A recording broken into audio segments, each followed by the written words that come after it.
Depuis plusieurs jours, des soupçons de pédopornographie pèsent sur Pierre Palmade. Ils font suite au signalement d'un homme, Patrick M., assurant que l'humoriste lui aurait montré des images de pédopornographie.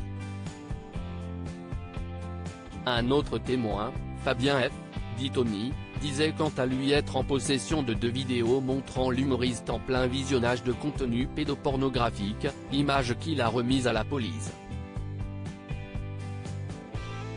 Si l'enquête n'a pas mené à leur mise en garde à vue, ces 2 hommes, proches de Pierre Palmade, avaient été entendus dans la semaine. Depuis, ce sont 2 autres hommes qui ont été mis en garde à vue car ils apparaîtraient sur les dites vidéos. La chaîne BFM TV est en mesure de confirmer ce samedi 25 février qu'un des 2 hommes a été remis en liberté. L'autre devrait quant à lui être présenté à un juge d'instruction ce même jour en vue d'une possible mise en examen. D'après la chaîne, ce serait pour des chefs de détention, diffusion de fichiers pédopornographiques et consultation habituelle de sites pédopornographiques.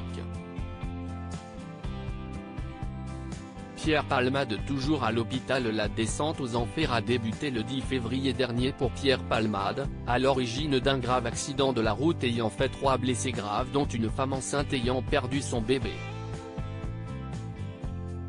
D'abord pris en charge dans un hôpital parisien pour soigner ses blessures, Pierre Palmade a été transféré au service d'addictologie de l'hôpital Paul Brousse à Paris, en attendant un possible placement en détention provisoire après sa mise en examen pour homicide et blessures involontaires par conducteur ayant fait usage de produits stupéfiants en état de récidive légale. La décision est attendue ce lundi 27 février.